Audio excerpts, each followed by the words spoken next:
أعوذ بالله من الشيطان الرجيم بسم الله الرحمن الرحيم الحمد لله الذي جعل لكل شيء سببا بالمشيئة والصلاة والسلام على ترجمان ألوهيته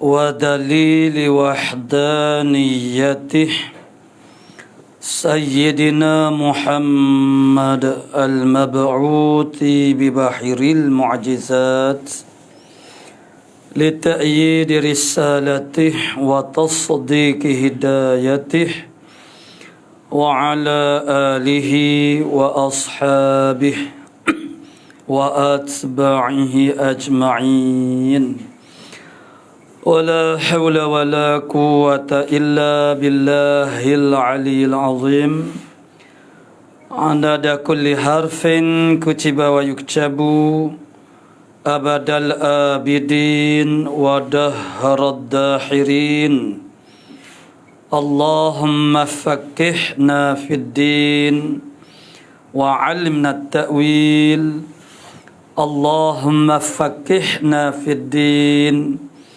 وعلمنا التأويل اللهم فقهنا في الدين وعلمنا التأويل اللهم رب اشرح لي صدري ويسر لي أمري واحلل عقدة من لساني يفقهوا قولي أما بعد فقال الشيخ المؤلف رحمه الله تعالى ونفعنا بعلومه في الدارين آمين يا رب العالمين. Suila radhiyallahu anhu daripada imam apabila selesai memberi salam. Suila radhiyallahu an daripada imam tentang imam apabila selesai memberi salam sunat dijadikan kanannya. Atas lagi. Apabila salam imam. Bawah pada syair ni.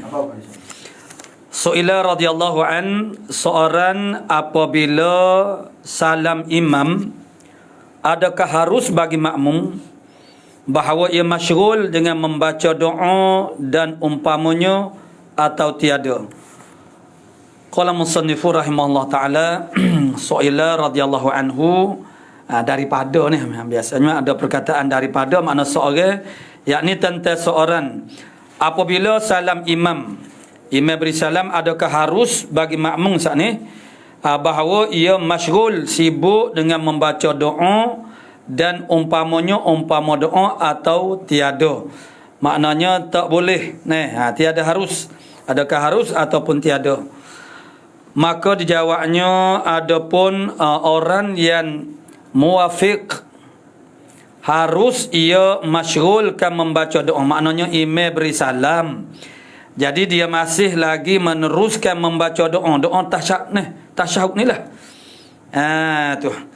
Jadi makna imam dah wi salam jadi boleh kalau makmum saat ni tu tak sewi salam lagi kalau makmum muwafiq ataupun makmum masbuk dia nak baca lagi doa dia nak baca tak mau bangun lagi tu. Maka dijawabnya adapun orang yang muwafiq harus ia masyghulkan membaca doa atau umpamanya umpama doa kemudian daripada salam imamnya boleh. Mana imam wi salam siap dah dia nak baca lagi tak ada tu. Sebab dia panggil tempat tu tempat duduk dia dah. Dan adapun jika makmum itu masbuk maka ada tafsil.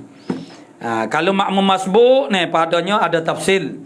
Jadi kalau makmum muwafiq imam beri salam biasanya tak biasanya imam beri salam walau imam baca tasyahud pendek sekalipun pakat beri salam belaka jadi maknanya misal kalau imam tu kadang-kadang juga imam tu maknanya mana boleh jadi kebiasaan dia ataupun dah pada masa tu dia orang panggil logat ke apa dia baca rekah hok pendek ya maknanya makna kita tu tak puas hati lah ada orang mari wayak kepada Tok Imam tu mana baca tahayat tu mana pendek sangat ni Jadi maknanya tak payahlah kita marah kepada dia. Kalau kita nak baca, kita boleh baca.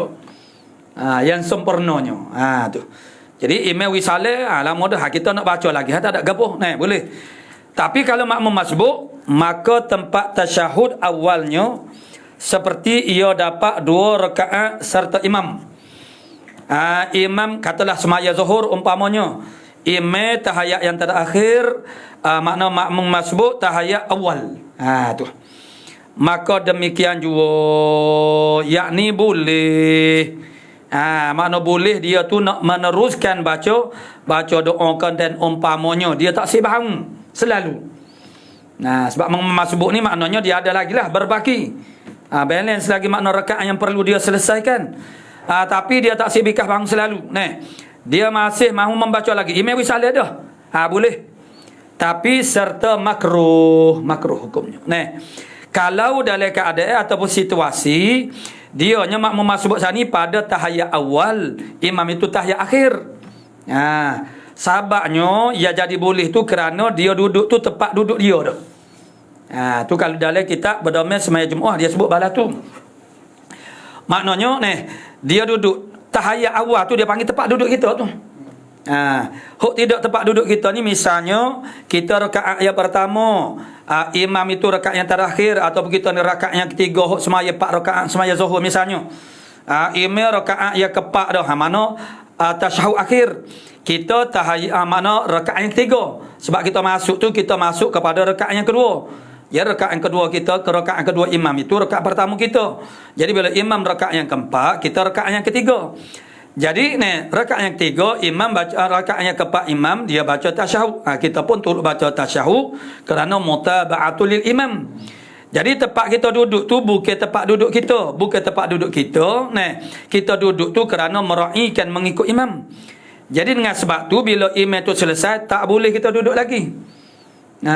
Sebab bukan tempat duduk kita, bukan stesen kita dak. Jadi hak ni hak dia misal ni, hak makmum masbuk dia ada 2 keadaan. Kalau makmum muwafiq tak ada masalah lah. Dia nak baca lagi imam sudah lama dah nak baca gapo lagi ni. Jadi makmum masbuk kalulah tempat duduk dia, tapi sini tidak istilah ke tempat duduk dia. Maksudnya dia buat contoh selalu seumpama dia berada pada rakaat yang kedua ialah tasyahud awal. Sedangkan imam berada pada tasyahud akhir ialah rakaat yang keempat. Jadi imam beri salam, boleh walaupun dia makmum masbuk, boleh dia nak teruskan membaca apa-apa bacaan yang munasabah di situlah. Boleh baca di situ seperti doa dan umpamanya. Tapi hukum dia adalah makruh. Tu. Makruh memanjangkan dia. Boleh baca tapi jangan lama-lama sangat. Makruh. Sebab apa? Sebab dia ada hijau lagi. Dia nak berhenti lama situ, makna walaupun tempat duduk dia dah sekalipun tapi dia ada tak selesai lagi, tak beres lagi. Selesai kat dulu kerja Dan jika bukan tempat sebab kita kata berhenti tu stesen dia dah. Stesen apa dia? Tempat berhenti makan tu tempat memang sok modah lah stesen dia bukan hok berhenti terdesak lapar, ikutlah restoran mana pun tidur.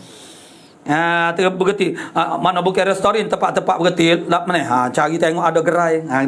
Hak tu bukan tempat dia lah ni walaupun orang panggil tempat duduk dia tu tapi kalau panjang-panjang tu hukumnya makruh. Dan jika bukan tempat tasyahud, yakni istilah pada mesmeh Jumaat dia kata bukan tempat duduk dia. Tempat duduk kita ni tempat hok kita duduk sunat duduk pun tak apalah. Kita baca tasyahud awal, tempat kita kena duduk ni macam rakaat yang ketiga kita makmum masbuk itu bukan tempat duduk dia atau rakaat yang pertama. Maka wajib, bila kata wajib maksudnya wajib berdiri. Maksudnya kalau tak berdiri dengan bersegera kemudian daripada salam imamnya yang kedua, maka jika duduk dengan senhajanya lagi ia ketahui akan haramnya batal semayanya. Jauh nak boleh jawab ada banyak qaid Jadi kalau kita pakai pitah selalu kalau berdiri wajib berdiri, maksudnya kalau tak berdiri selalu batal lah sembahyang dia. Tapi ada qaid dia wajib berdiri dengan bersegera kemudian daripada salam imamnya yang kedua. Maka jika duduk dengan senhajanya, makna bukan terlupa makna tergalih terlupa, lagi ia ketahui akan haramnya Oh kalau gitu tak tahu hariannya, tak ada apa.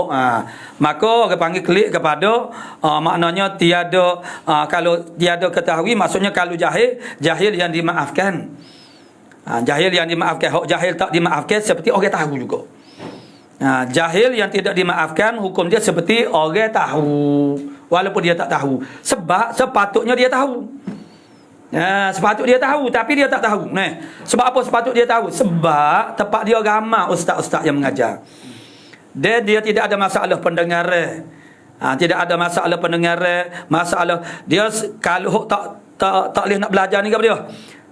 Kedua-duanya saluran kemasukan maklumat itulah penglihatan dan pendengar. Semua jam belaka dua tu. Ataupun otak dia tu makna tidak seperti mana orang-orang normal. Tu maknanya orang yang mana. Jadi hak dalam kitabnya disebut makna jahil yang dimaafkan ialah orang yang baru masuk Islam dan orang jauh daripada ulama. Tempat dia tak ada ulama. Seperti ada pendakwah dia masuk dalam pos-pos mana kampung-kampung perkampungan orang asli ni, pos-pos orang asli. Jadi dia berdakwah kepada mereka dan akhirnya mereka masuk Islam. Kemudian pendakwah ni tidak tinggal lama lah, dalam seminggu 2 minggu. Jadi pendakwah ni baliklah ni.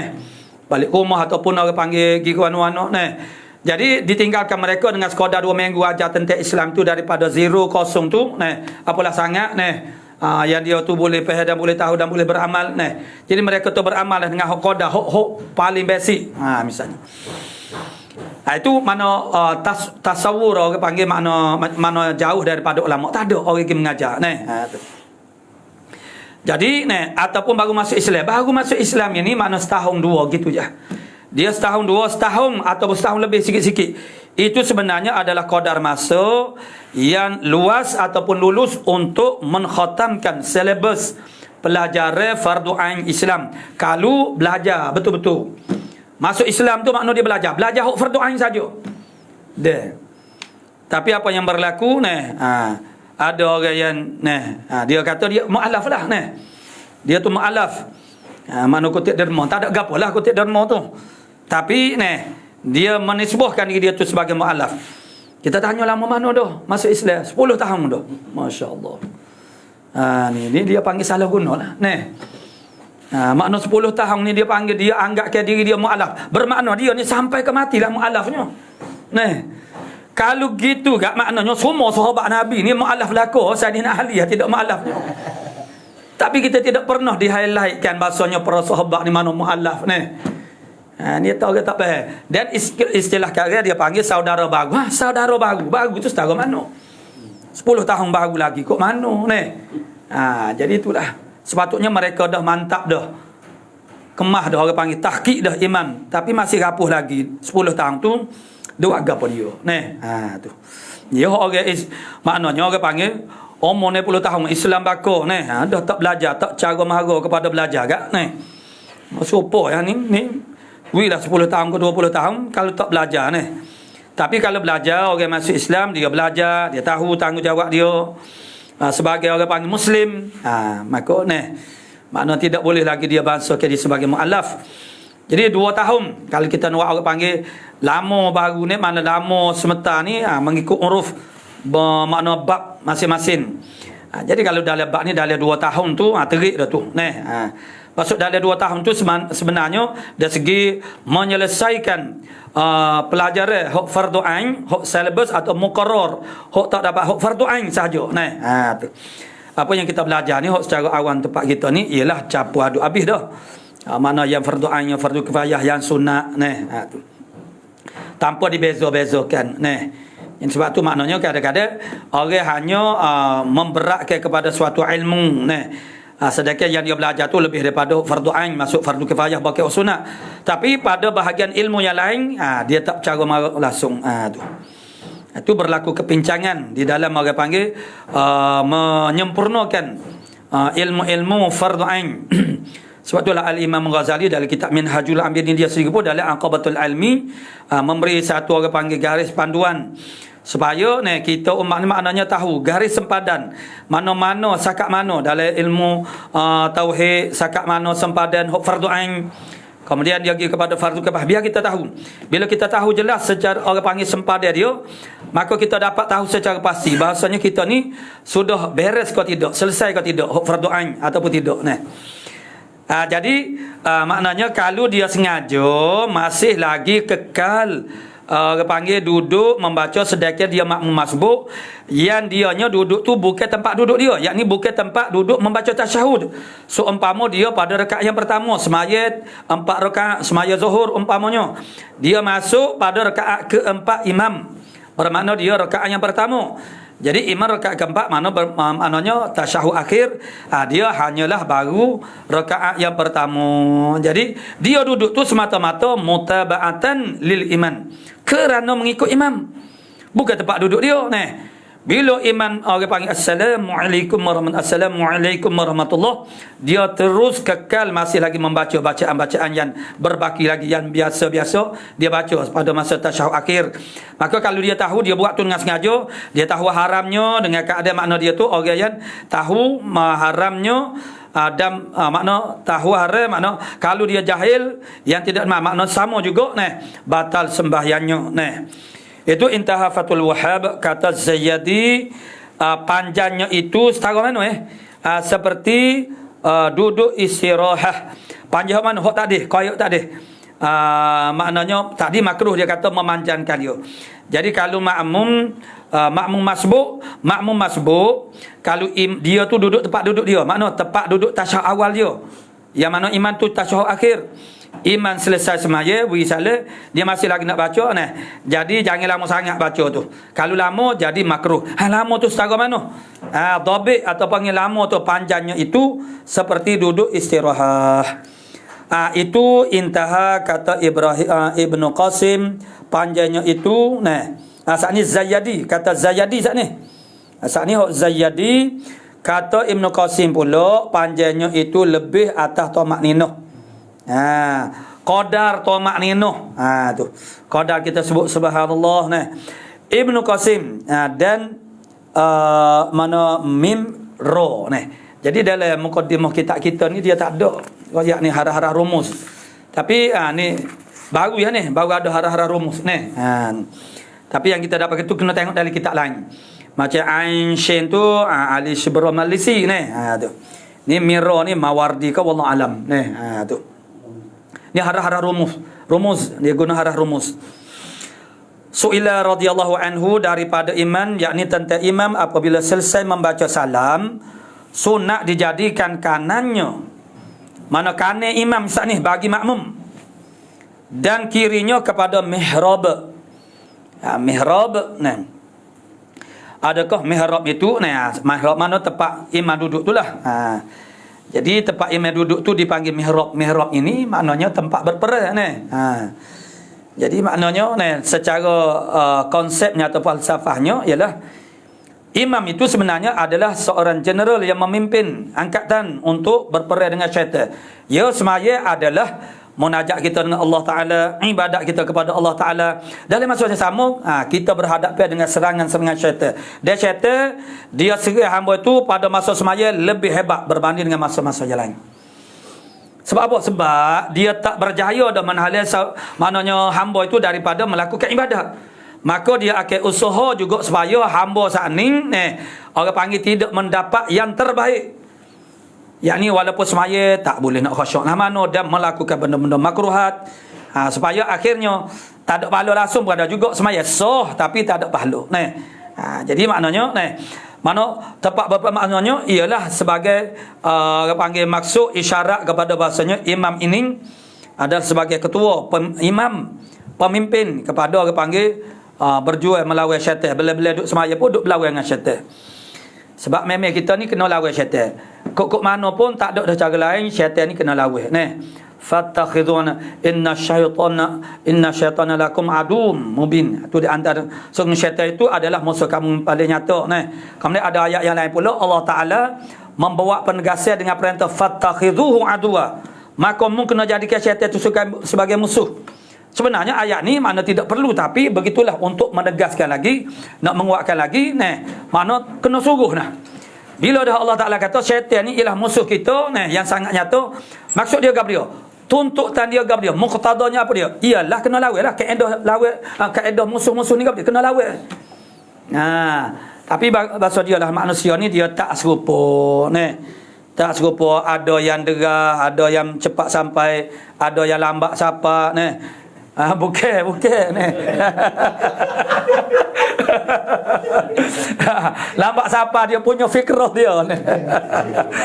Bila lambat siapa fikrah tu maka begitulah Allah Taala sendiri pun ni ada metod ke mana Allah Taala talwinkan, mewarna-warnikan uslub itu ni kerana muraatu ahwalin nas, kerana nak meraihkan ahwal manusia yang pelbagai.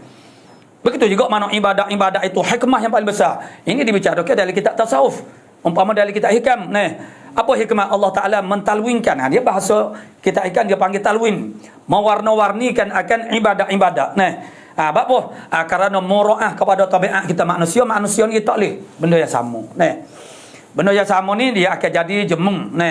Tak usah kata kepada ibadat-ibadat ni benda kita tak suka di mula lagi, tak berakhir di mula. Benda kita paling berakhir paling suka ke apa dia?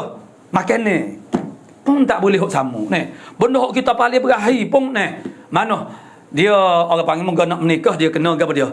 Dia kena ikuti kursus perkahwinan. Tu. Jadi dalam kursus perkahwinan itu dia ada beberapa slot dengan beberapa tajuk yang dibentangkan. Salah satunya ialah tajuk yang dikhususkan kepada bakal-bakal isteri ini dengan seorang ustazah orang panggil untuk orang panggil inilah orang panggil memberi kesedaran kepada bakal isteri ini supaya menjadi isteri misali lah jadi mana seorang isteri itu dalam ceramah dia tu dia memberi penekanan sebagai seorang isteri keutamaan ialah marada irdaul zauj menuntut talabur redha talabur redha zauj menuntut redha suami. Jadi caranya kita buat mana sebagai seorang isteri kita kena usaha buat benda-benda yang menyukakan hati suami. Begitu. Jadi di antaranya apa? Yakni tentang orang panggil benda yang suka apa dalam bab makan ni. Kita masuklah makan ni hok dia suka, hok dia berakhir. Lagu mana kita nak tahu dia suka? Tanyalah tok awak esok dia kata Tanya tok awak mama ko, mami ko, Maggie ko, mok ko, ikutlah jadi bila dah dia berkahwin dia memang terkesan dia audien kita ni ada respon, ada maknanya ada yang terkesan dengan pengajaran kita bisa dulu pernah kita dalam mengajar lama dah kita kata dalam bab infak ini, dalam bab membelanjakan harta, kita cari harta ni kita kena kosak yang pertamanya untuk fardu ain. Fardu ain ni makna nafkah anak isteri itu fardu ain. Dia banyak lagi dia tuntut hak nafkah itu hak zahir dan juga batin. Hak batin tu termasuklah keperluan dari segi ulumuddin, ilmu agama. Kalau ia memerlukan kepada kos atau dana itu dia menjadi wajib. Kemudian hak fardu kifayahnya hak fardu dan hak sunat-sunatnya, hak fardu kifayahnya seumpama hak mudah gak kita sebut masjid, maka orang panggil nak bina masjid, nak cari hak kalau masjid ada dah pengurusannya pentadbirannya semua tu perlu kepada dana. Makna kita buat kerja cari bitih kalau lebih daripada qadrul hajat, daripada orang panggil qadar hajat kita kita kena nampak dah untuk itu. Dari antara tempat-tempat orang panggil kilat untuk melahirkan pelapis ulama. Yang ni orang panggil mana pondok-pondok, mahat tahfiz kau, sekolah Arab kau apa itu kita kena orang panggil kita cari duit ni untuk atas tujuan untuk memastikan orang panggil mana generasi kita, zaman kita dan generasi akan datang adanya pelapis-pelapis pondok, mana pelapis-pelapis ulama Karena mana ulama ni adalah satu keperluan dia panggil daruriyat yang tak dapat tidak. Orang tidak begitu menghargai ulama pada masa sekarang sebab ulama dah ada lagi. Kalau nanti ulama tidak ada, barulah mereka terasa kesannya. Orang tidak cukup berterima kasih kepada tok-tok guru, tok-tok lebah yang telah begitu banyak menyempurnakan tuntutan amal-amal fardu kifayah. Bila dah tak ada dan akhirnya Nabi telah menelah bahawa satu zaman nanti akhirnya tidak ada seorang ulama pun di atas muka bumi ini. Lalu kalau begitu berlaku bagaimana? Maka diangkat pemimpin-pemimpin itu daripada kalangan orang jahil.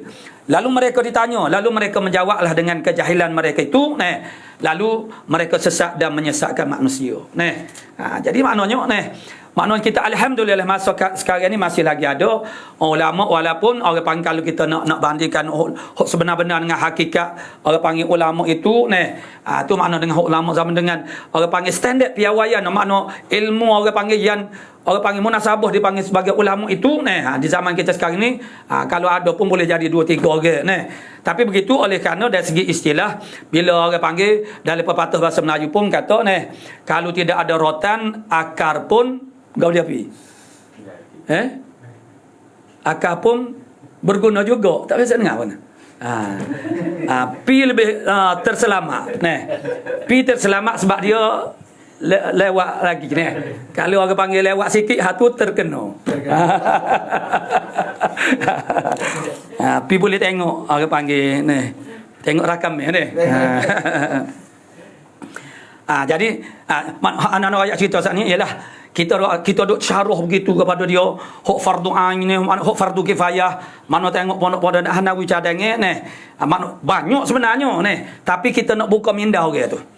Tapi maksudnya ialah apa yang kita lontar tu ada sebahagian daripada audiens kita makna terkesan makna tersentuh hati dia jadi ana sebut betul tu makna macam anak mengajar masa tu tak mengajar dah di tempat tu di Limbak Binjai Limbak Munggu dekat dengan pondok Pasir Tumbuk ni. Kita sebut dia pondok ni sebab kita tahu keadaan di pondok. Di pondok ni pelajar-pelajar ni ada yang anak orang berada, ekonomi, masalah ekonomi tak ada masalah. Tapi duduk pondok gak, duduk exchange, duduk belagak, duduk tak ada duduk tengok orang pergi mengaji dia duduk relax, tak ada gapo. Sedangkan dalam masa yang sama ada pelajar-pelajar yang benar-benar nak belajar tapi kekangan ekonomi. Kekangan ekonomi. Mana terpaksa berhenti belajar cuti. Bukan pun ya cuti. Pergi cari duit. Sebulan 2 bulan. Lepas tu kat balik mengaji pula. Jadi talak. Jadi anak sebut maknanya. Makna duit. Kalau kita ni duit ni lebih. Berlebih daripada kadar keperluan kita. Sebab orang panggil kalau masjid gini dia banyak dah. Jadi kita carilah. Pelajar-pelajar pondok ni survey dulu. Research dulu maknanya cari pelajar-pelajar yang betul-betul ada potensi, ada bakat yang bersungguh-sungguh. Tapi dia ada satu masalah ekonomi, kekangan ekonomi. Jadi kita sebut mana boleh cari mana-mana buat kalau nak anak akak adik akak pun tak ada apa sponsor dia tiap-tiap bulan. Walaupun bukan orang panggil mencukupi dengan keperluan dia. Boleh kita katakan 100, 200 tiap-tiap bulan cari pelajar-pelajar pondok mana biasanya pondok tunjuk kan cari ambil 10 orang bagi 100 tak cukup 100 bulan zaman sekarang tapi itu boleh dah menampung keperluan mereka jadi dia terkesan dengan kita duk kerja gitu maknanya duk patu makna selalu dia esok pergi mari jumpa rumah kita Allah dia kata ya siapa dia ustaz carilah tu nak ayat kata ada orang-orang tu makna dia tersentuh dengan apa yang kita mana kita ajari dan yang kita sampaikan. Jadi kembali semula saat ni terjadi terkeluar sikit tu kerana sebut mihrab saat ni. Cerita mihrab mihrab ni nak ayat kata itu dia panggil falsafah makna istilah mihrab itu. Qanifur rahimahullah taala apa nama dia boleh Isra Mi'raj ni dia Isra Mi'raj Maulidir Rasul semua tu sebagai nak suntik semangat kita lah tu. Mana hilang dah lah baris ketiga daripada bawah mihrab. Adakah yang demikian itu hingga pada Masjid Nabawiyah yang musyarrafah sallallahu alaihi wasallam. Jadi makna kaifiat yang sebegitu sunat makna sunat dalam mazhab kita ni adakah sehingga royahnya kepada Masjid Nabawiyah. Lagu tu juga sebab maknanya Masjid Nabawi tu dia situasi dia berbeza lah tu. Lagu tu juga kok tu. Atau tertentu yang demikian itu yang lain daripada Masjid Nabawi. Sebab dia iktibar mihrab dulu. Bukan mihrab yang sekarang. Mihrab dulu kalau kita pergi Masjid Nabawi tu dia ada mimbar Nabi tu. Itu kawasan Raudhah situlah tempat nak masuk payahnya tu. Jadi maknanya kalau kita duduk sebagai orang panggil menganan kepada makmum dan orang panggil mengiri kepada mihrab, jadi maksudnya kita membelakangi Raudah ataupun kubur Nabi. Itu murad dia sebut. Adakah siapa ke Masjid Nabawi pun kaedahnya sama, makna sunat lagu tu juga. Tu. Maka dijawabnya, katanya bahkan melaikan Masjid Nabawiyah. Doklah maksudnya Kafiah itu makna tidak kena kepada Masjid Nabawiyah. Sunat dijadikan kiri kepada makmum, terbalik. Kiri itu kepada makmum Masjid Nabawi. Dan kanannya kepada mihrab. Gitu. Masjid Nabawi. Dan hadapannya hujurah. Hujurah ni mana bilik? Bilik tu maksudnya kerana raudhah itu maknanya, dan kubur Nabi itu ialah rumah Siti Aisyah radhiyallahu anha. Tu. Jadi kalaulah sebagaimana masjid-masjid lain daripada mana menganai kepada makmum, jadi membelakangi hujurah saat ni lah. Ya, mana hujurah itu mana termasuklah sekarang mana raudhah dan juga mana kubur Nabi itu. Atas yang muktamad, ini kata lagu ini atas yang muktamad oleh Syekh Ramli, kerana suluk tariqil adabi, kerana menjalani jalan adab. Tu. Karena berjalan di atas jalan adab, tapi ada khilaf. Tapi khilaf bagi Syekh Ibn Hajar, katanya sama juga, serupa je Masjid Nabi pun balas tu juga. Tu. Dengan masjid yang lainnya. Tu.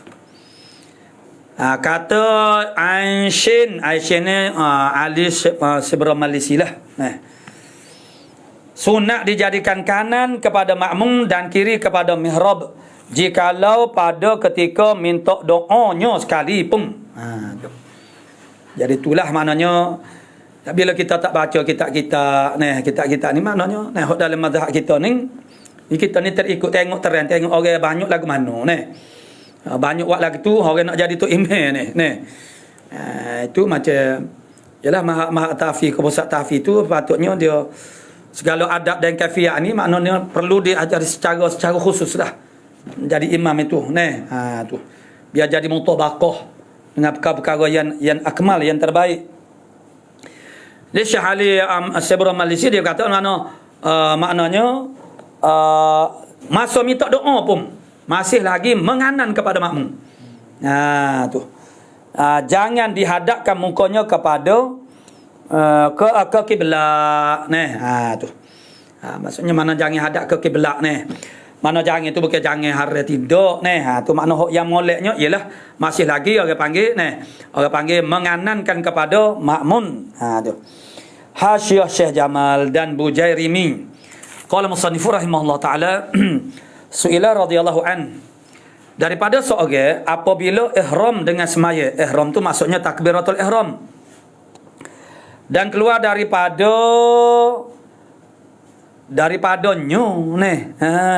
semaya. Daripada dengan tu. Daripada dengan dia huruf dia tak masuk kepada huruf. Daripada tu huruf dengan tu huruf juga. Dan keluar daripada semaya. Daripada semaya. Mana daripadanya lah. Dengan ketiadaan niat hendak keluar ia daripada semaya. Maka bahawasanya sah. Dan pada haji apabila maknanya keluar daripada semaya, kita wisal tak niat keluar pun tak ada apa. Tu. Bila wisal tu automatiklah keluar. Tapi sunat kita niat keluar daripada semaya. Jadi kalau tak niat keluar daripada semaya pun tak ada masalah. Maka bahawasanya sah. Dan pada haji apabila diteguh akan dia daripada menyempurnakan hajinya, sebagaimana Nabi SAW bersama dengan para sahabat pada tahun orang panggil perjanjian Hudaybiyah itu, dihalang daripada masuk Mekah. Jadi tak boleh nak sempurnakan hijrah haji. Itu di situ ada banyak orang panggil maklumat ataupun tentang orang panggil bayanul hukmi, tentang hukum haji, apa masalah orang panggil terhabas, mahbus terhabas, mana dah ihram dah, kemudian tak boleh nak menyempurnakan haji. Tu. Jadi apabila diteguh akan dia daripada akan seorang saat itu daripada menyempurnakan hajinya, haji seorang saat ini pada jalan, tengah jalan, maka bahawasanya tak dapat tiada daripada niat hendak tahallul pada bercukurnya. Jadi bila dia bercukur,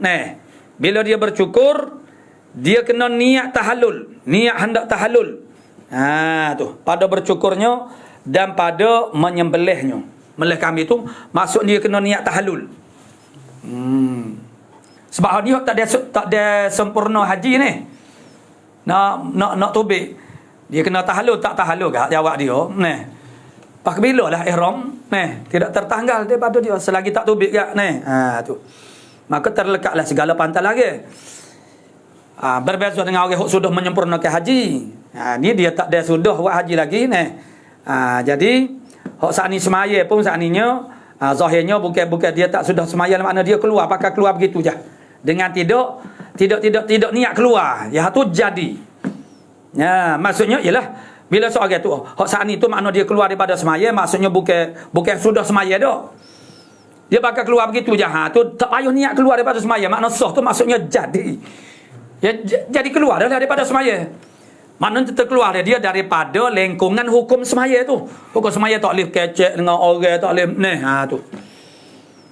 Jadi sekarang ni mana bila orang tu berada dalam ihram, dia ada hukum dia, mana pantal lagi dia. Jadi kalau dia terhabas di tengah pertengahan jalan, tak boleh nak meneruskan maknanya menyempurnakan haji dia. Jadi dia kena tahallul lah.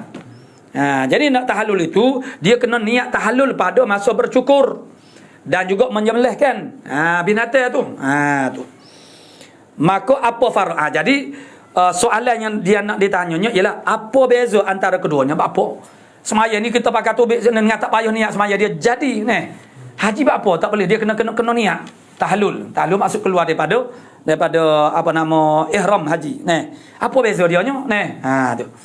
Maka dijawabnya radhiyallahu an, ada farq antara keduanya antara semaya dengan haji saat itu, bahawasanya salam itu ia mengeluarkan daripada semaya dengan sendirinya. Ya dah tadi maksudnya wisalah itulah. Maknanya salam itu automatik automatik dah orang panggil, jadi mengeluarkan seorang itu daripada semaya sendirian berhak, mana sendirinya automatik. Dan tiada yang demikian itu pada bercukur dan pada menyembelih, maka tiada keluar daripada nusuk dengan sendirinya. Maka tak dapat tiada daripada niat hendak keluar daripadanya. Itu beza dia. Jadi kalau dia bercukur dan menyembelih itu, dia tidak automatik jadi keluar, tidak. Itu beza dia.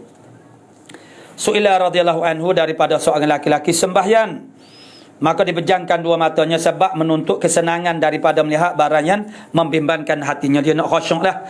Menuntut kesenangan ni mana serabut duduk tengok. Kalau duduk buka mata tengok macam-macam perkara. Tengok corok mana? Corok di kapek pun macam-macam, kadang-kadang nampak macam gambar korok tu. Dia macam-macam lagi dah. Ni orang mun dia cuba cari di sebalik daripada corok-corok tu, dia jumpa belakang lah. Tapi walaupun kita tak tutup mata, kita tengok, jangan duduk duduk fikir benda-benda tu duk marah pula lah, boleh kapek lagu ni apa Jadi tujuan dia ialah nak orang panggil senangkan hatinya daripada duduk berbimbang sibuk. Duduk orang panggil tersilau dalam hatinya dengan apa yang dia lihat di dalam semayangnya, dan daripada melentangkan atasnya benda-benda yang baru berlaku. Ada benda-benda berlaku macam-macam lah dan supaya menghimpunkan bagi hatinya menghimpunkan hatinya pada menumpukan perhatian, fokus kepada ingat kepada Allah Ta'ala semata. Jadi adakah makruh baginya yang demikian itu, yakni perbuatan dia kerja mata kerana saat ni, atau tiada? Maka dijawabnya radhiyallahu an dengan bahawasanya tiada makruh memejamkan dua matanya pada semaya saat ni, sekira-kira tiada takut datang mudarat atasnya. Kerana pejam mata ni pun dia ada boleh jadi pening kepala kau. Tetapi dia panggil dia mana kita buka mata ni, makna antaranya ialah masalah dianya ialah melihat seperti orang panggil kedatangan najis ke berapa Maka di situ ada perbincangan tentang mana yang lebih, mana orang buta ke orang celak jadi imam. Maka setiap daripadanya dia ada orang panggil kelebihan dan kekurangan. Orang celak ni dia boleh terjaga daripada najis. Tapi hati dia tu agak masyghul. Kalau orang buta, hati dia tu lebih tenang, lebih tumpu ke mana, tapi dia tidak terjaga daripada najis. Tu. Qala musannif rahimahullah taala bab syurutis solah. Hadza ini ialah bab fi bayan syurutis solah, pada menyatakan syarat-syarat semaya, yakni syarat sah semaya. Syarat ada dua, syarat wajib, syarat sah. Bila itlaq maka dia merujuk kepada syarat sah. Ini suatu bab pada menyatakan syarat semaya. Su'ila radhiyallahu an, apa farak antara rukun dan syarat? Kedua-duanya implikasi hukumnya sama, iaitu wajib. Yang rukun wajib buat tapi makna dia mafhum dah berbeza. Jadi apa faraknya? Dari sudut mafhum dia berbeza. Maka dijawab radhiyallahu an, faraknya adalah rukun kejadian semaya. Rukun-rukun tu ialah kejadian mahiyah. Dia panggil mahiyah. Mahiyah tu ambil daripada mahiyah lah, apa dia. Kemudian dia jadi satu alam dah lah. Jadi mahiyah. Jadi mahiyah ni maknanya hakikat. Diri makna zat. Rukun-rukun tu ialah diri semaya tu. Rukun ni diri ibadat tu lah. Kalau kita kata masjid, kalau kata rukun tu ialah diri masjid. Seperti kita kata tiang, dinding, mana lantai, tu ialah diri masjid. Kalau syarat-syarat ni, makna syarat iaitu barang yang terhenti atas sah semaya. Dia makna syarat sah semaya. Jadi kalau macam syarat ni dia panggil benda yang mustaqil, benda yang berasingan daripada diri benda tu. Seperti kita kata syarat nak buat masjid, apa dia? Kena ada tanah, kena ada bumi. Jadi tanah tu bukan daripada bahagian masjid. Walaupun tanah tu sendiri, bila tanah diwakaf untuk masjid, maka hukum masjid lah dia. Hukum masjid ni maksudnya, hukum masjid apa-apa yang tak boleh kita buat di mana masjid, atau mana macam perempuan haid ke berapa, sama dah. Walaupun orang panggil tidak dibuat lagi masjid sekalipun. Jadi maknanya, kalau rukun ialah diri mahiyah bagi suatu benda tu.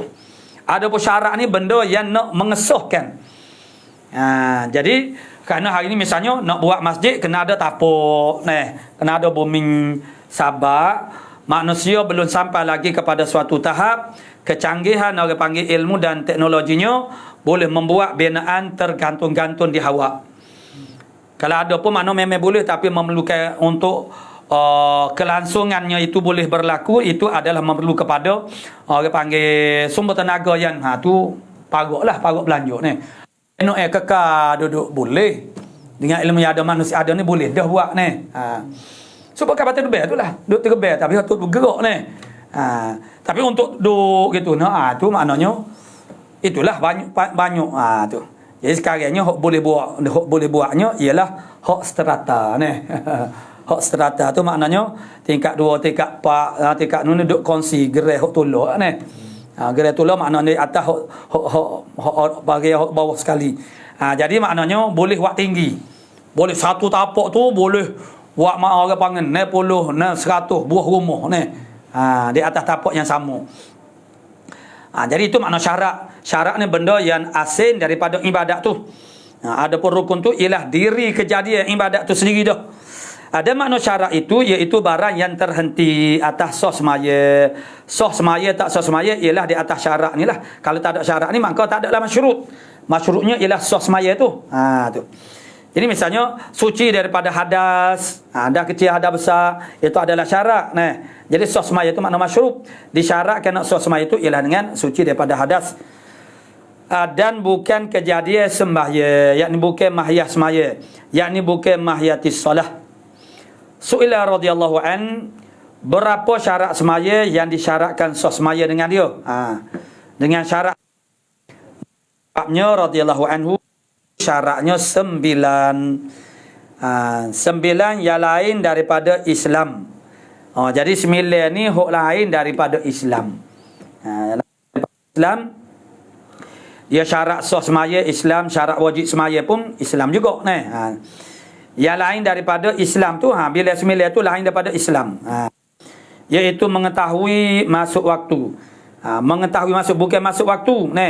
Sebab dia naknya hukum itu dia kena di atas fa'ilil mukallafin, perbuatan mukallaf. Jadi masuk waktu tu ialah suatu fenomena, suatu kejadian. Tu dimaksud bukan perbuatan mukallaf. Tahu tu perbuatan dia.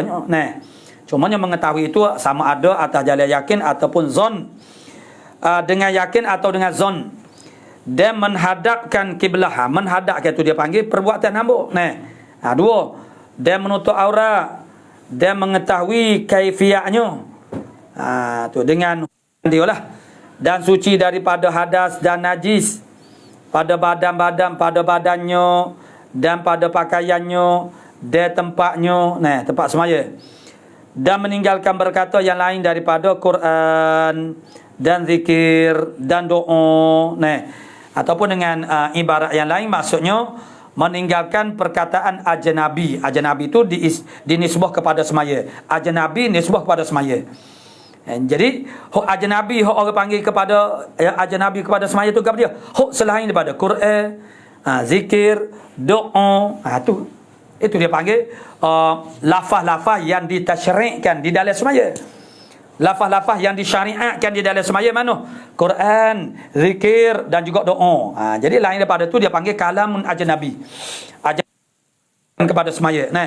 Jadi yang lain daripada Quran, maknanya meninggalkan berkata, berlafaz dengan yang lain daripada Quran dan zikir dan doa, banyak mana? Dua haraf. Dua haraf atau satu haraf yang memberi faham. Seperti dalam bahasa Arab tu dia banyak qi, itu fi'il amar, fi'lul amri, qi jaga oleh mung. Tu. Dan meninggalkan mengerjakan yang membatalkan puasa dan makan dan minum. Seperti perkara yang meninggalkan mengerjakan yang membatalkan puasa. Tiap-tiap perkara yang membatalkan puasa juga adalah membatalkan semaya. Tu. Tapi tidaklah yang membatalkan semaya itu membatalkan puasa. Apa saja. Jadi tu kita kena perincikan dia dalam bab perkara yang membatalkan puasa tu gapo dia. Maka apa saja yang membatalkan puasa dia juga membatalkan semaya. Dia makan dan minum. Tu. Jadi kenyataan ini adalah disebut ambil daripada Fathul Wahhab. Su'ila radhiyallahu anhu ila akhir, wallahu subhanahu wa ta'ala a'lamu bis-shawab.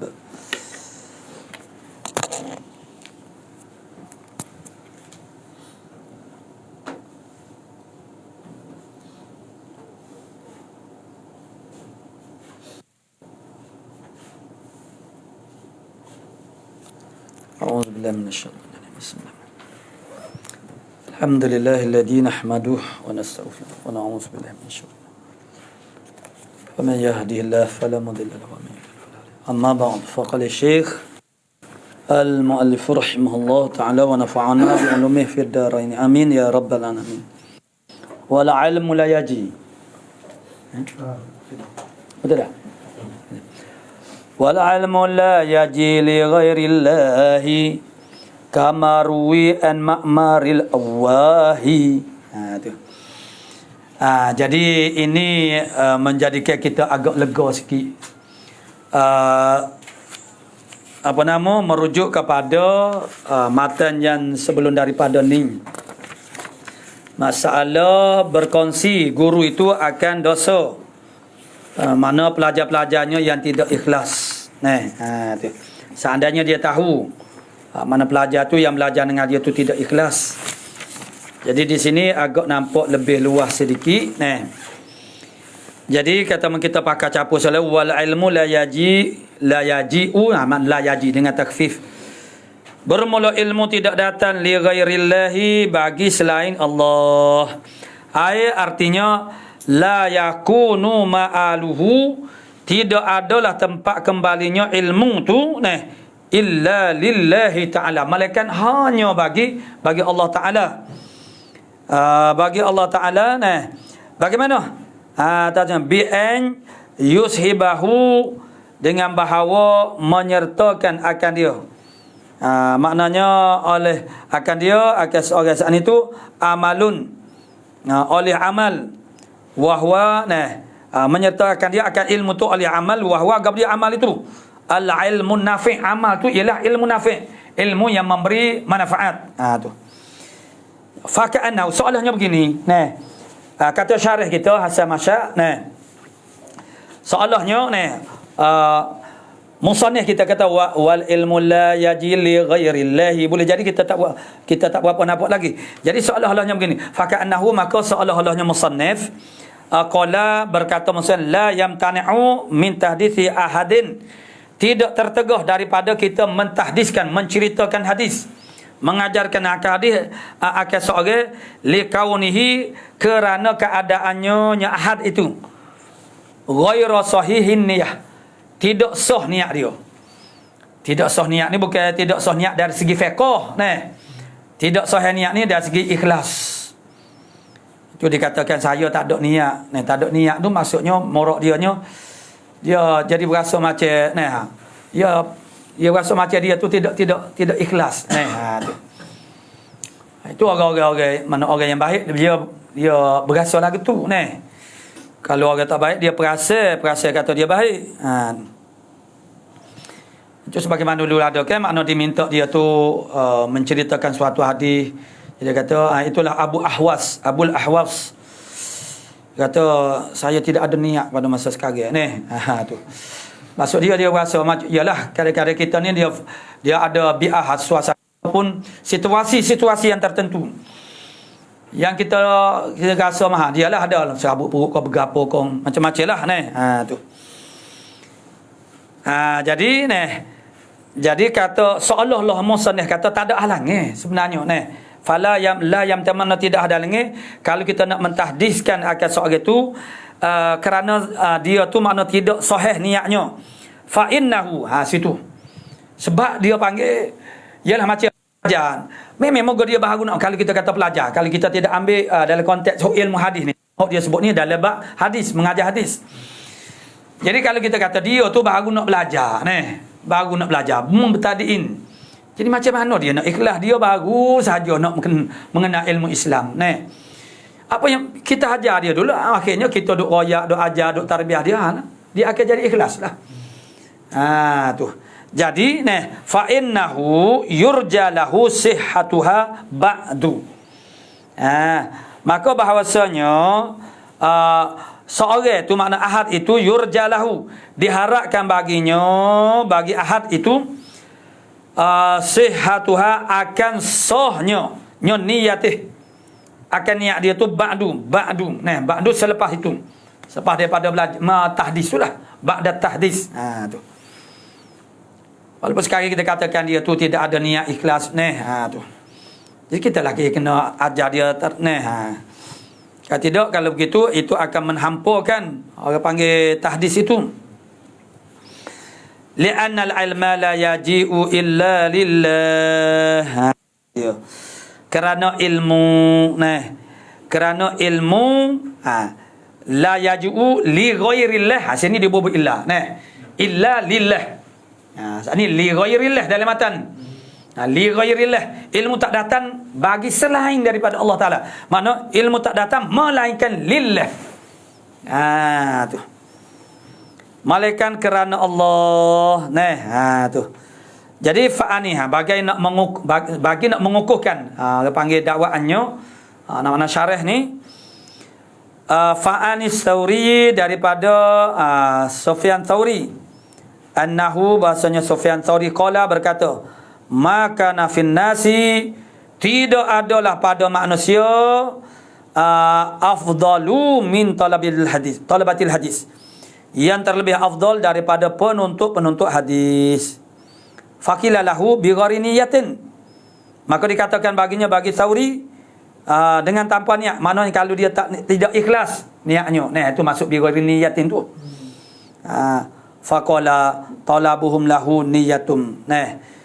Tuntut mereka itu baginya bagi talabah mana tuntut baginya talabahum lahu, mudah-mudahan menuntut ia akan mereka itu akan mereka talabatul hadis lahu baginya bagi mana talabuhum mana mudah-mudahan menuntut mereka itu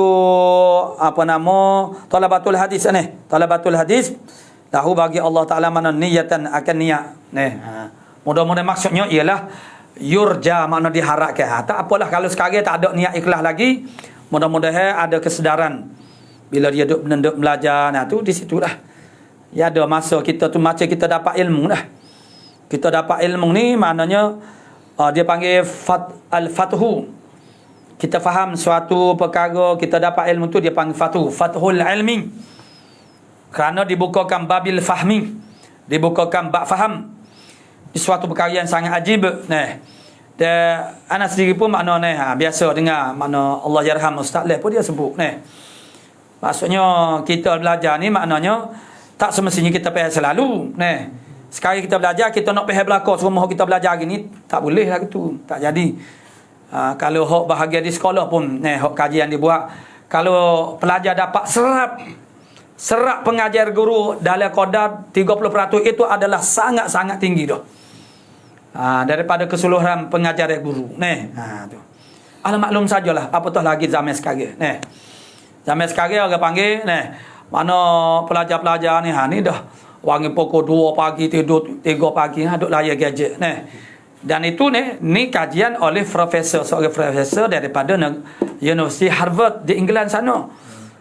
Oleh dia buat kajian mana bukan kita orang Islam lagi-lagi lah. Maksudnya kita mana terasalah dengan orang panggil kesan buruk ni orang bukan Islam sendiri pun maksudnya dia lihat maknanya makna gadget ini akhirnya merosakkan manusia makna penggunaannya secara melampau maksud dia kalau orang panggil menggunakan secara berhemah tu tak apalah lalu dia meletakkan senarai akibat buruk daripada ialah nombor satu sekali ialah hilang fokus, maksudnya hilang tumpuan kepada pekerjaan yang kita hadap.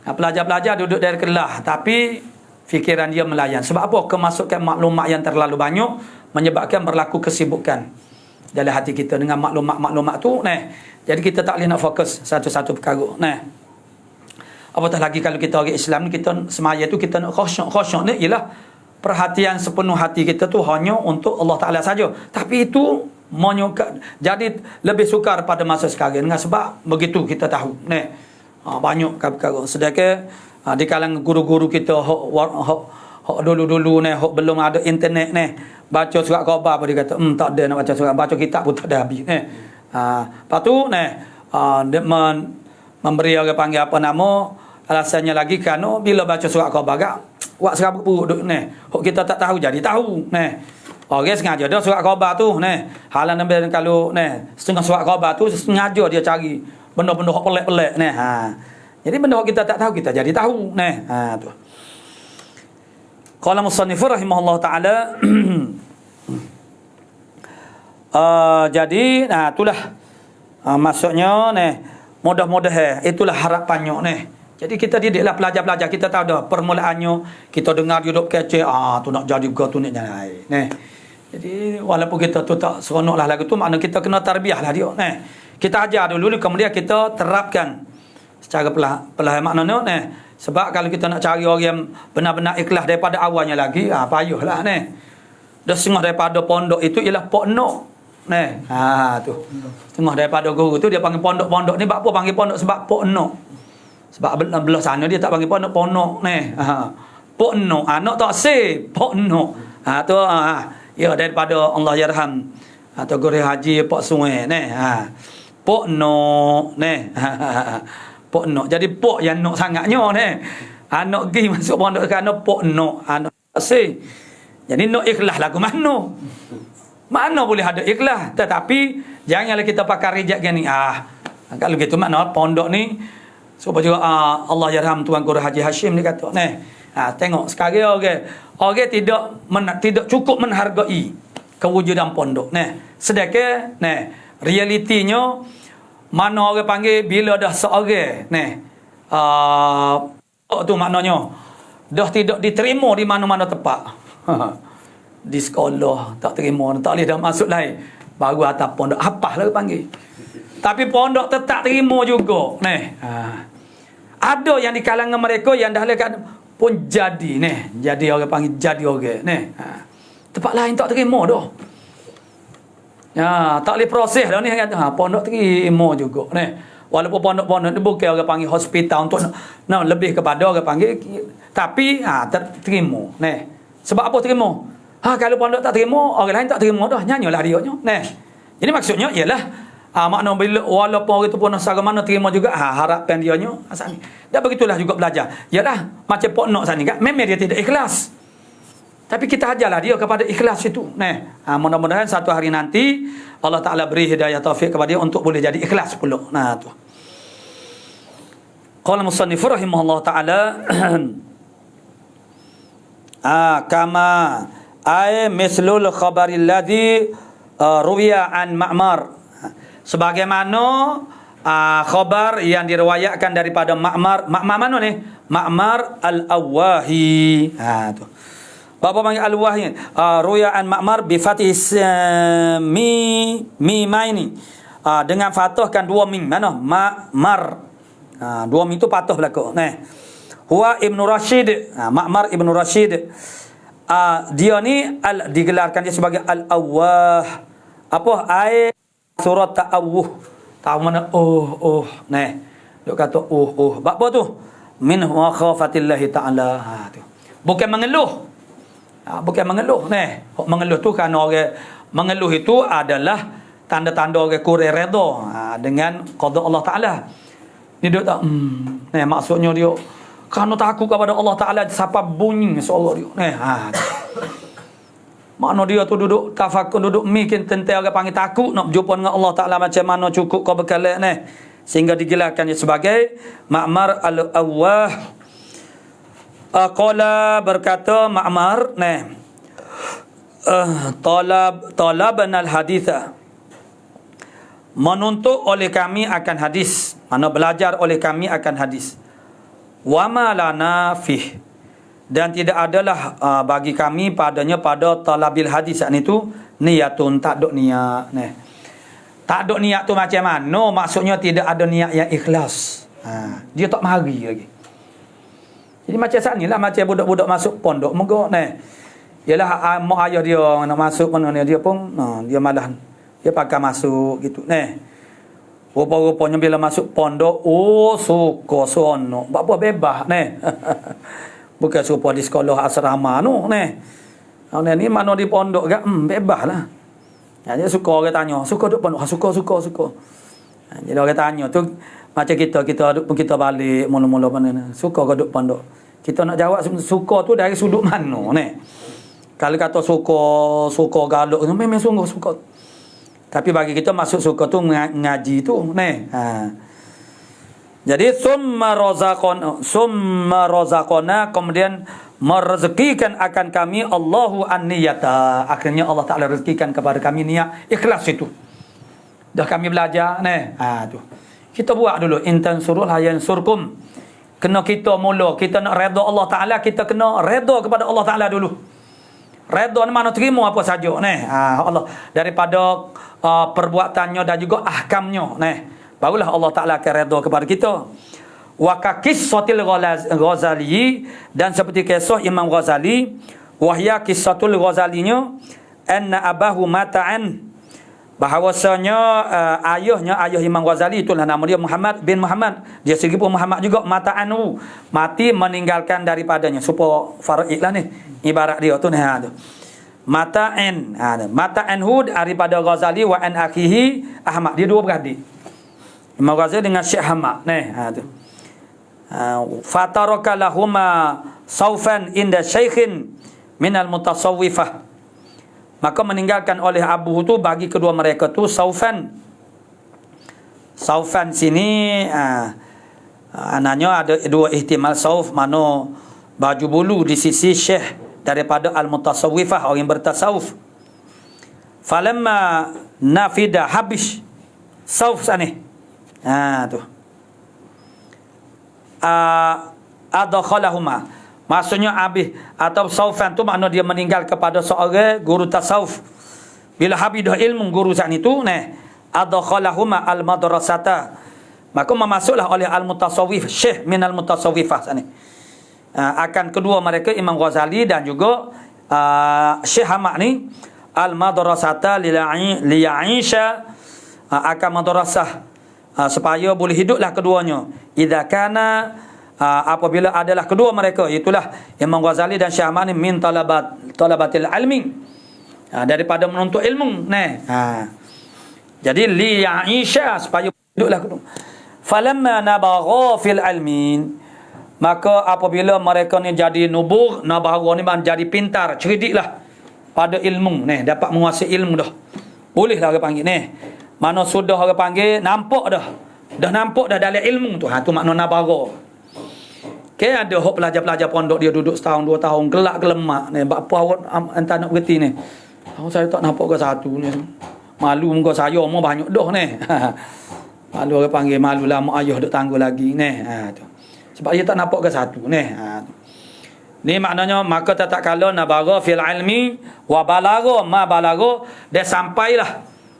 Mana Imam Ghazali ni ma balagha akhir tempat akhir barang yang sampai masuk dari segi tahap ilmu. Kalau kita kata sekarang tahap ilmu yang mananya orang ni kita panggil senior misalnya ni. Qala berkata Imam Ghazali qara'na li ghairillahi. Kami membaca maksud kami belajarlah ni li ghairillahi kerana lain daripada Allah Ta'ala fa'abat maka enggan ia qiraatuna tu antakuna bahawa adalah ia qiraatuna tu illa makna pengajian dia illa lillah. Jadi walaupun kami orang panggil hadiah begitu bukan Allah Ta'ala tapi akhirnya kami akhirnya dia terarah kepada lillahi ta'ala juga tu. Bila dah faham ilmu ni, tuntut dia ilmu ni. Dah belajar ke panggil ni mana? Bila dah sampai kepada tahap begitu, tahu hadis Nabi ancaman kepada orang-orang yang riak, ujub gapo ni. Tu. Wa mithluhu qaulu Ibni Uyainah. Saat ni kisah Imam Ghazali. Tapi walaupun permulaan kami ni baca belajar ni bukan kerana Allah Ta'ala, tapi akhir sudahnya dia klik kepada kerana Allah Ta'ala juga. Wa mithlu dan seumpamanya Imam Ghazali tu ialah qauli Imam Ghazali. Seumpama qaulil Imam Ghazali, qaul Ibn Uyainah, perkataan Ibn Uyainah, ta'allamna al-ilma li ghairillahi fa'abal ilmu. Kami belajar akan ilmu kerana bukan Allah Ta'ala, maka engganlah oleh ilmu. Dia tak jadi. Illa an yakuna malaikan adalah ilmu tu illa lillah, malaikan hanya bagi Allah Ta'ala. Wadhalika demikian itu bagaimana? Bahasanya orang panggil mana al ilmu tu la yakunu illa lillah. An yakuna al ilmu tu illa lillah.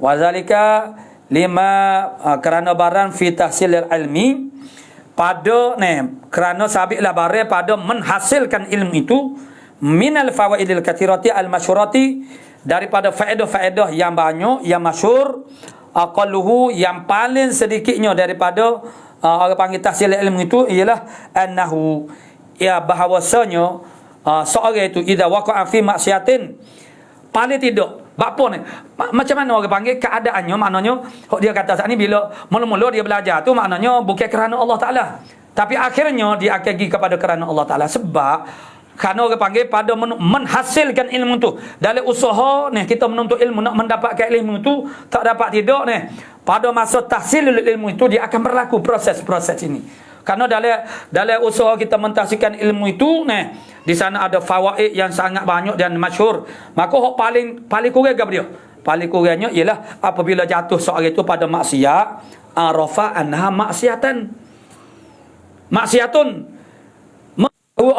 mengetahui oleh seorang itu anha bahawasanya maksiat tu ialah maksiat. Tu. Sekurang-kurangnya maknanya kita tahu kan bila kita buat maksiat kita tahu ini ialah maksiat. Tu. Maka daripada situ seorang itu akan kembali kepada Allah Taala mana bertaubat.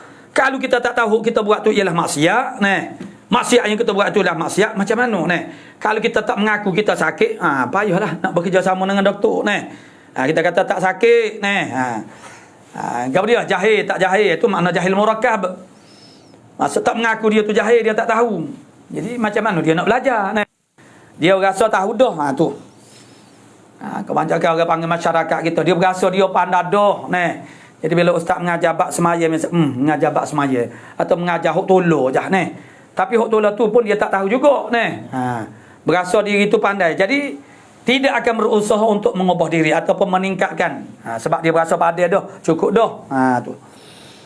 Jadi sekurang-kurangnya kalau kita ni ada ilmu bila mana maksiat kita tahulah itu makna maksiat farubbama istaghfara minha wa taba. Maka boleh jadi, mana itu syukur-syukur tahu bahawasanya adalah maksiat, itulah titik tolak kepada boleh bertaubat. Kalau dia nak bertaubat. Tapi kalau kita tak tahu huk kita buat tu maksiat, macam mana nak bertaubat? Maka boleh jadi dia istighfar daripada maksiat dan wataba dia bertaubat. Walau lal ilmu, kalulah tidak kerana ilmu, lama astaghfaro, nescaya tidak istighfar ia wataba dan bertaubat. Limata li jahlihi, kerana jahilnya seorang san itu bi annaha, bahasanya maksiat itu ialah maksiatun, dia maksiat itu ialah maksiat. Wal qadimu ala maksiatin jahilan, orang yang datang di atas maksiat, maksudnya mengerjakan maksiat jahilan, hal keadaan dia tu jahil, ya'tamu min jihatil iqdam, dia berdosa dari pihak menerkam kepada orang panggil maksiat itu. Qabla an ya'lama, sebelum daripada bahawa dia tahu hukum Allah, hukum Allah Ta'ala fiha padanya pada maksiat tu. Mana hukum Allah Ta'ala itu adalah maksiat. Wal alimu ya'tamu min jihatil talabusi faqat. Dan orang alim tu pula maksudnya yang mengerjakan mana? Dia berdosa daripada jihad talabus, bersepakai dengan maksiat tu. Faqat, hanyalah. Jadi kalau orang berdosa tu maknanya dia tu berdosa daripada jihad ikdam tu lagi. Maknanya kerana tak tahu. Wa'lam anna al-Ghazaliyya nabbaha fil ihya'i. Ketahui olehmu bahawasanya Imam Ghazali membuat tambih penjagaan di dalam kitab Ihya'-nya, ala annal ilma alladhi asyara lahu Sufyan ibnu Uyainah, bahawasanya ilmu yang menisyarat oleh musannif bagi ilmu itu allazi itu oleh Sufyan ibnu Uyainah, wa ilmul hadis wa tafsir. Tu yang dikata oleh Sufyan ibnu Uyainah tadi, yang maknanya wa ilmu la yaji bi ghairillahi, ialah ilmu hadis, tafsir dan wa ma'rifati siyaril anbiya'i was sahabah, dan mengetahui perjalanan para nabi dan juga para sahabat. Fa inna fiha at-takhwifu, maka at-takhwifa, maka bahawasanya pada al-mazkurah min ilmil hadis wa tafsir wa ma'rifati siyaril anbiya' wal sahabah sani, at-takhwifa, menakutkan, wa tahdzira, dan mencegah, memberi ancaman. Wahwa, dan iaitu itu makna ada at-takhwifa, ada menakut-nakutkan dan juga ancaman. Wahwa at-tahdzir, at-takhwif, at-tahdzir itu sababun ila sabab li itharatil khauf, bagi memberi kesan bagi kata takut minallahi ta'ala. Tu sebab di sana ada takhwif, ada tahdzir daripada syarak tentang orang panggil ilmu hadis, ilmu tafsir, dan juga ilmu mengetahui syaril anbiya was sahabah. Tu. Maka di situlah timbulnya orang panggil kesan mana takut daripada Allah Taala saat ni. Fa illam yu'athar fil hali, sekalipun tidak yu'athir, tidak memberi kesanlah oleh al-ilm tu pada masa sekarang, athara fil ma'al, tetapi dia memberi kesan pada masa akan datang. Qala musannifu rahimahullah ta'ala, wa yambagil imsaku imma kharifa wa adamu dabti bi minin bisinin au urifa. Wayam bagi, dan patut wujuban. Patut sini makna wajib. Wa qala ba'duhun nadban, kata setengah mereka itu sunat je. Jadi wayam bagi al-imsaku, menahan anit tahdis, daripada membaca hadis, mengajar hadis. Imma kharifa, jika ma tu ma zaidah, ai in.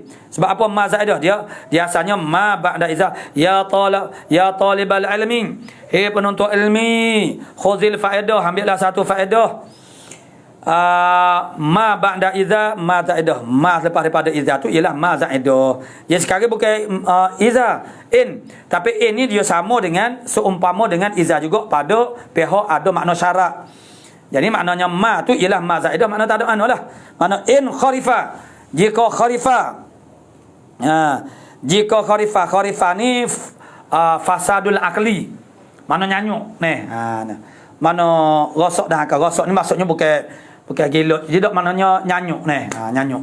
Jadinya mimbabi baca bi fariha yafrahu wa karuma. Dia maknanya boleh baca dua lah. Kharifa boleh baca, kharufa boleh baca. Maksudnya satunya kharifa ni boleh baca atas wazan fariha. Dia boleh baca juga atas wazan karuma. Karuma tu orang tahu dah. Orang tak baca karuma ni. Jadi wasmul fa'il, isim fa'il ala wazni kata. Kharifa ni ialah isim fa'il. Tapi isim fa'il ala wazni katifin. Atas wazan katifin. Tu. Bukan kharif tu. Wal masdaru kabatolin. Dan masdarionya masdar kharifatu ialah kabatolin, makna kharafan. Itu dia bahas lafaz kharaf. Yang kharaf tu maksudnya nyanyuk. Wa yang bagilahu al-imsaku. Patutlah baginya bagi muhadis menahan in kharifa al-muhaddis. Jika telah nyanyuklah oleh muhaddis. Maksudnya daripada bi'an yukhafa alaih, dengan bahawa ditakutlah di atasnya, di atas al-muhaddis ni at-takhlitu, akan takhlid, campur bawah habis hadis ni. Jadi biasalah ni.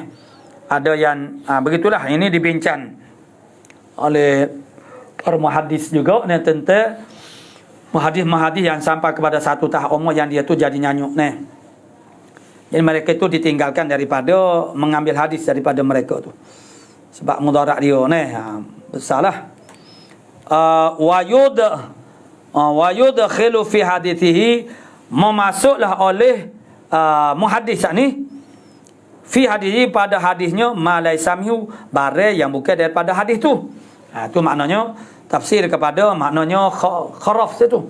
Masuk jadi nyanyuk. Jadi sayogianya satu setengah ulama kata makna wajib, satu lagi makna kata sunat.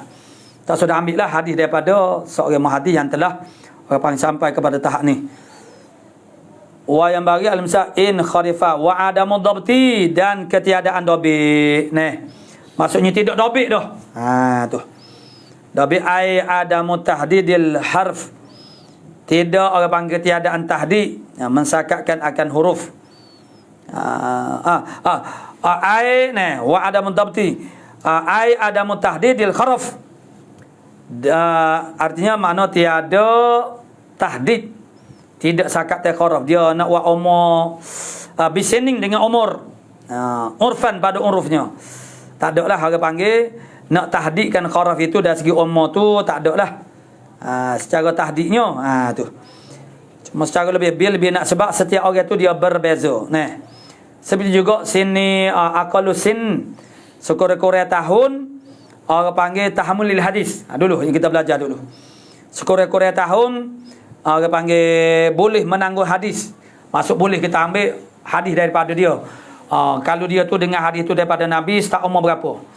Maka dia kata 5 tahun, tapi pandangan yang sahihnya ialah fahmul khitab. Tu. Jadi kerana ahwal seorang itu tidak sama. Seperti Ibn Abbas, kalau 5 tahun Ibn Abbas tak sama dengan 5 tahun kanak-kanak yang lain. Tu. Boleh jadi 5 tahun Ibn Abbas tu serupa dengan 10 tahun kita umpamanya. Jadi hak ni hak daripada awal nak tangguh hadis. Hak ni kharaf ini kedatangan kharaf kepada seorang muhaddis itu jadi umur tak boleh nak buat kata tak pe umur banyak mana tu. Bil bina'il majhul wa alifuhu zaidatun, alifnya urf, alifnya itu adalah agak zaidah, ai urifa. Urifa tu bukan urfan, urifa alif tu bukan alif tasniyah, yang alif saja-saja je, alif itlaq saja. Zaidatun ai urifa dzalika indahum khilafan. Urifa dzalika indahum, jadi diketahui akan demikian itu. Akhir kata orang panggil kharaf sana itu indahum, di sisi mereka itu al-muhadditsin. Maksudnya adamu tahdidil kharaf, diketahui akan demikian itu akan adamu tahdidil kharaf. Tidak buat tahdid kharaf nyanyuk tu umur berapa bisening ada. Tapi khilafan li Ibnil Khallad, bersalahan bagi Ibn Khallad, haitsu dabatahu, sekira-kira dia mendobitkan akan al-kharaf itu bisamanina, dengan umur 80 tahun. Jadi kalau umur 80 tahun lebih boleh ambil hadis daripada dia. Tu.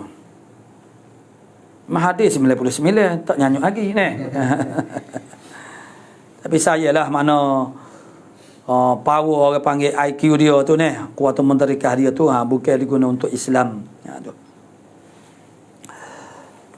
Jadi bisamanina qala berkata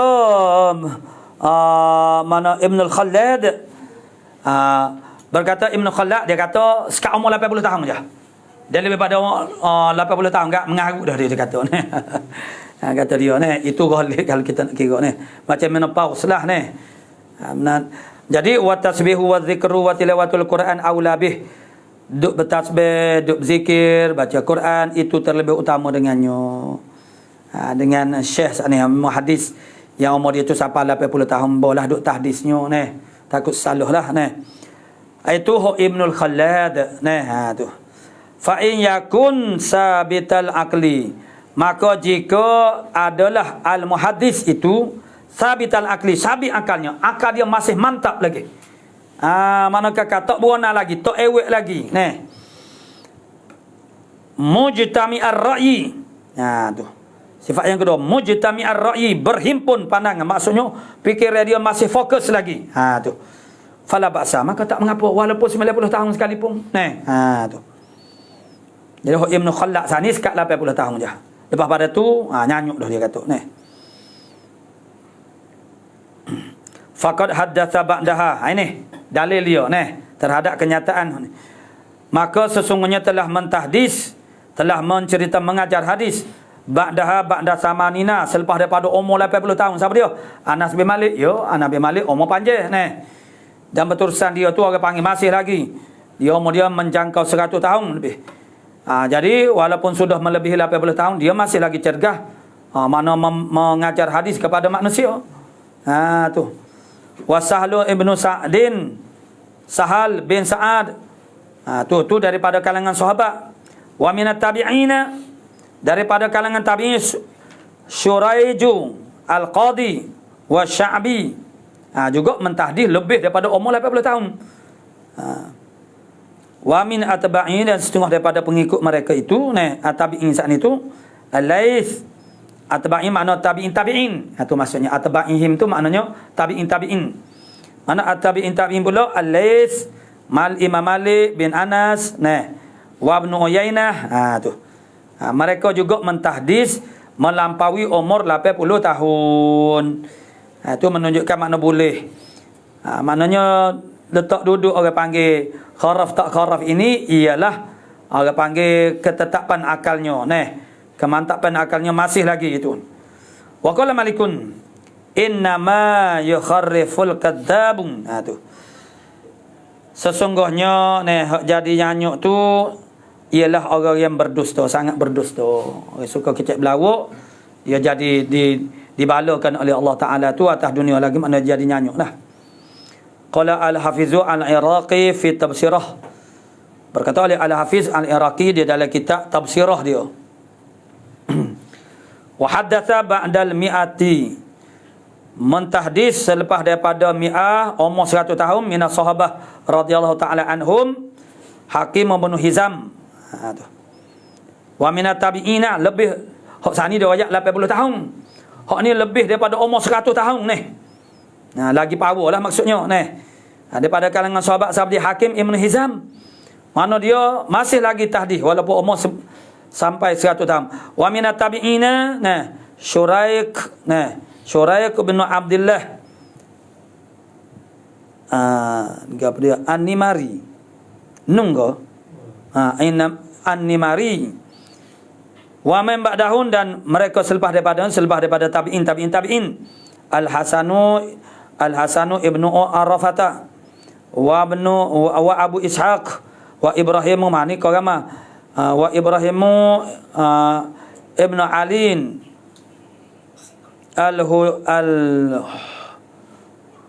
Al-Hujaimi haddatsa wa huwa ibnu mi'atin wa thalathi sinin. Dia membaca hadis sedangkan dia berumur 103 tahun. Masih lagi tahdis. Tu. Umur 100 tahun. Jadi orang Jamil dulu dia ingat deh umur ni. Tak ada kat kena hadlet ni.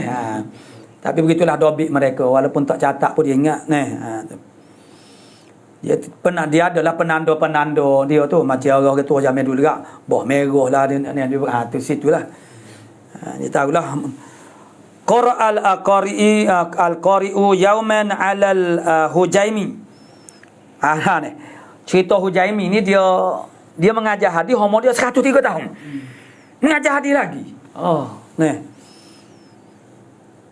Membaca oleh seorang yang membaca, yauman pada satu 'ala al-Hujaimi. Ini murid baca di atas guru dia panggil. Ba'da an jawazal mi'ah ni. Selepas daripada bahawasanya Hujaimi saat ini telah menjangkau umur 100 tahun. Telah melampaui umur 100 tahun. Wa arada dan menghendaki oleh Al-Qari saat ini ikhtibarahu. Nak uji tok guru ni. Nak uji saat ni dari segi nyanyuk kau tak nyanyuk. Tu. Sebab tu kalau nyanyuk tak boleh nak ambil, tak boleh maksudnya hadis. Tak boleh nak agak dah lah Jadi dia akan kalau orang warak dia tak ambil dah lah hadis tu. Na ikhtibarahu dia akan Hujaimi bidzalikal qiraah tu bacaan dia saat ni.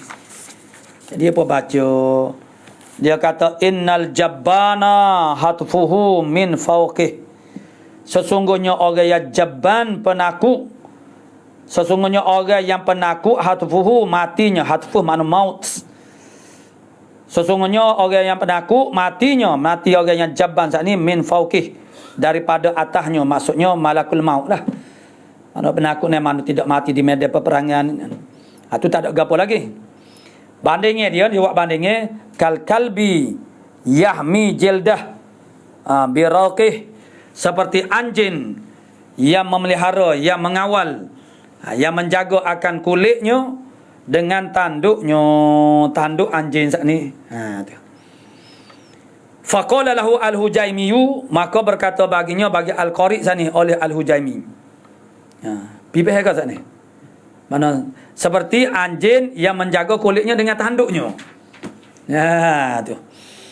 Jadi Al-Qari sani dia nak uji Hujaimi ni nyanyuk lagi ke dak ni.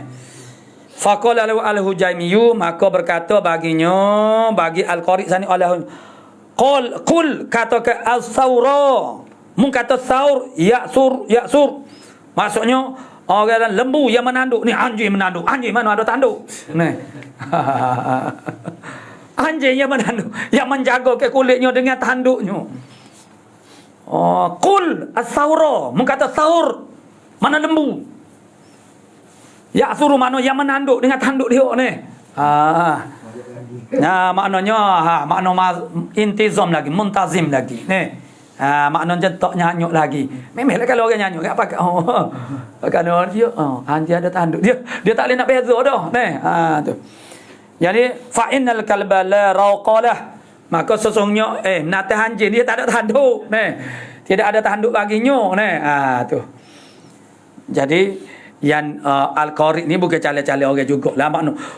Bayangkanlah kalau tok guru umur 100 lebih kat makna Al-Qari tu makna tok guru jugalah Kalau tidak mana berani nak uji tu guru besar ni. Tu. Jadi la raqa. Jadi ai qarnan rauq itu maknanya qarnan, mana tanduk. Fa fariha annasu. Maka sukalah manusia, suka bukan ketawa ni. Sukalah manusia li sihhati aqlih, kerana sah lagi akal dia. Tu. Maksudnya kepada dia suka. Suka maksudnya dia lagi lah ambil hadis daripada dia. Bayangkan seorang tok guru yang tua dah tu. Jadi kalau kita tak boleh nak, dia masih hidup lagi. Kena serut misalnya tak boleh nak mengaji Allah sayanya. Dia ada lagi tapi uzur. Misalnya orang panggil supaya apa yang berlaku kepada Yasin. Allah yarham Tuan Guru Haji Hashim pondok Pasir Tumbuh. Anak pun tak ingat tahun berapa dia kena stroke. Parut jugalah, ganyuk mulut-mulut. Lama jugalah kena tu. Kemudian sembuh seperti sedia kala lah. Bila sembuh juga dia mengajar lepas maghrib masjid kita tafsir Jalalain bila dia sembuh juga penuh masjid pakat belajar belaka. Baru masuk pondok pun khususnya pelajar-pelajar daripada Kedah. Bapa dah tok guru sakit dan kena sunat jadi bimbel takut tak dia mengaji dah dengan tok guru. Mari daripada Kedah lagi, mari mengaji dengan tok guru Kedah di Kelantan ni.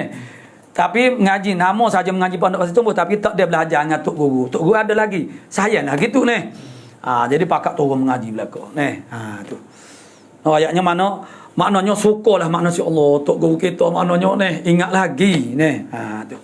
Sahih lagi makna akal dia. Maknanya peluang untuk belajar lagi, boleh ambil lagi lah. Ilmu daripadanya ni. Tu. Jadi wa jaudati hissihi dan jaudah cantik molek bagus lagi hissi. Hissi ni makna hissi makna dari orang panggil segala anggota ni hissi kita ni indera kita lah. Hasah mana indera masuk penglihatannya ni pendengar. Dengar molek lagi. Hissi makna dengar. Kalau dia tak berapa dengar jadi kata gapo. Okay. Kalau kita tak dengar kita ho tu. Mana kita nak ada yellow kalau dia tu dia dengar. Jadi maknanya rupa-rupa selama kita dia duduk tu dia tak faham pun kita ayat gapo dia ni. Misalnya satu hari dia kata kita tak tahu dia tak dengar. Tapi dia tu nak jaga hati kita dia ni. Tapi satu masa ni baru kita tahu rupa-rupa dia tu dia. Mana berlakulah satu keadaan ni rupa-rupa dia tak dengar dah sound dia tu memang teruk dah sangat ni. Pasal lama ni dia duk kata tu dia nak jaga hati kita ni. Tu. Jadi hissi dia masih jauh dah lagi makna comel lagi. Maksud dia dengar lah tu. Dia dengar dia faham dia akal dia pun masih lagi kuat lagi. Tu. Wa tarku tahdisin wa thamma afdalu. Banyak dah. Wa tarku tahdis ila akhir wallahu subhanahu wa ta'ala a'lamu bis-shawab.